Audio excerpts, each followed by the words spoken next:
Hello students, welcome and welcome back to my channel. आज मैं आपके साथ डिस्कस करने वाली हूँ आपके बीए बीएससी बीकॉम वालों की जो बुक है इन्वायरमेंट साइंस की, उसका लेसन नंबर 6। हमारा लेसन नंबर 6 है सामाजिक मुद्दे ए पर्यावरण।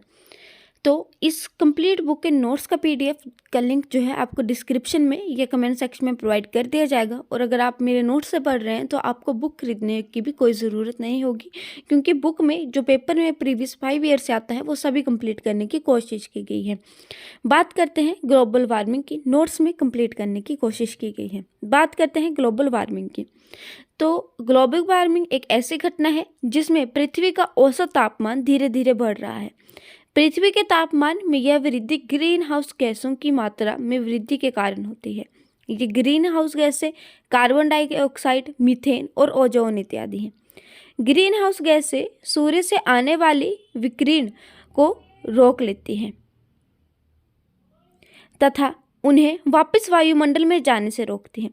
सरल शब्दों में अगर मैं कहूँ तो ग्लोबल वार्मिंग एक ऐसे प्रकार के जलवायु परिवर्तन को संदर्भित करता है जो पृथ्वी के औसत तापमान में वृद्धि का कारण बनता है। ग्लोबल वार्मिंग की समस्या कुछ प्राकृतिक घटनाओं और मानवीय गतिविधियों जो कि पर्यावरण की नज़रअंदाज करने किया गया का परिणाम है, जिससे पृथ्वी का जो तापमान है उसमें जो है वो दिन प्रतिदिन जो है वो वृद्धि हो रही है। तो ये था आपका टॉपिक ग्लोबल वार्मिंग। ये मैक्सिमम 2 मार्क्स के लिए आता ही आता है। फिर हम बात करेंगे अम्लीय वर्षा के बारे में कि अम्लीय वर्षा होती क्या है।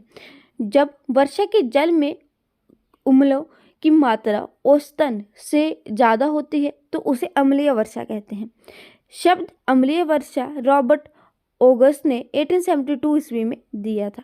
अब ये 2 प्रकार की होती है, एक होती है शुष्क संचयन और दूसरा होता है गीला संचयन। तो शुष्क चयन, इसमें अम्लीय वर्षा अम्लीय गैसें जैसे NO2, SO2 तथा अम्लीय एथरोसोल आदि के कण वर्षा के साथ भूमि पर गिरते हैं। ये गैसें भूमिगत पानी में घुलकर अम्ल बनाती हैं। नेक्स्ट आता है गीला संचयन।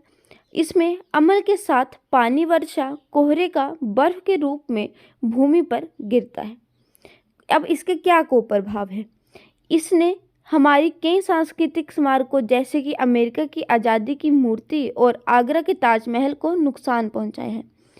5 pH से नीचे वाली अम्लीय वर्षा जलीय परितंत्रों में वल्वक मछलियों को मारती है, जिससे वहाँ की खाद्य श्रृंखला को प्रभावित करती है। यह भूमि में कई लाभदायक जीवाश्म तथा दूसरे जीवों को मारकर भूमिगत परितंत्र को भी प्रभावित करती है। वनस्पतियों के जोड़े पत्तों को नुकसान पहुंचाती है तथा वृद्धि तथा उत्पादन दोनों कम करती है। यह धातु की चमक को भी कम करती है। यह मछलियों में प्रजनन क्रिया को कम करती है। अब इसके कुछ निवारण भी हैं। सबसे पहला निवारण आता है कि प्रदूषण यंत्रों द्वारा उद्योगों एवं बिजली घरों में नाइट्रोजन तथा सल्फर के ऑक्साइड का कम उत्सर्जन किया जाए। झीलों तथा भूमि में चूना डालकर पेयजल के पाइपों को अंदर से किसी अक्रिय बहुलक की परत से जो है अम्लीय प्रभाव को रोकना। ये थे आपके अम्लीय वर्षा के बारे में। अब हम पढ़ेंगे जो आपका 2 मार्क्स में ये वाला टॉपिक भी आता है, ओजोन परत। ओजोन एक परत है जो पृथ्वी के समताप मंडल के ऊपर मध्य मंडल के नीचे दोनों के बीच में है। यह सूर्य से आने वाली पराबैंगनी किरणों से हमारी रक्षा करती है। ओजोन परत के कारण ही धरती पर आज जीवन संभव हो पाया है। ओजोन परत की खोज 1913 में फ्रांस के भौतिकविदों फेब्री चार्ल्स और हेनरी बुसेन ने की थी। ओजोन एक नीले रंग की गैस है जिसकी गंध तीखी होती है। ओजोन परत की मोटाई डॉप्सन इकाई से मापी जाती है। तो ये था ओजोन परत के बारे में। अब हम पढ़ेंगे प्राकृतिक आपदाओं के बारे में। तो सबसे पहले हमारी प्राकृतिक आपदा आ जाती है भूकंप। तो पृथ्वी में आंतरिक संरचना व बदलाव के कारण जो कंपन पैदा होती है उसे भूकंप कहा जाता है। मुख्य तौर पर भूकंप पृथ्वी के तापीय परिवर्तन के कारण होता है। पृथ्वी के अंदर तापीय परिवर्तन के कारण ज्वलनकारी तरंगें पैदा होती हैं। इन तरंगों को सेस्मोग्राफ या सिमिटर नामक यंत्र से नापा जाता है। अब इसके कुछ कारण भी हैं। भूकंप का प्रमुख कारण ज्वालामुखी होता है। मानवीय गतिविधियां विशेषकर पृथ्वी के संसाधनों का दोहन का भी भूकंप का जो है कारण बनता है। खनिजों के दोहन में बारूद व अन्य रसायनों का प्रयोग विस्फोटक के रूप में किया जाता है।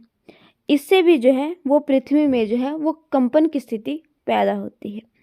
तो ये थे प्राकृतिक आपदा के कुछ कारण। अब इसके प्रभाव के बारे में बात करें तो भूकंप मानव द्वारा किए गए विकास कार्यों को कुछ ही सेकंड में जो है ध्वस्त कर देता है।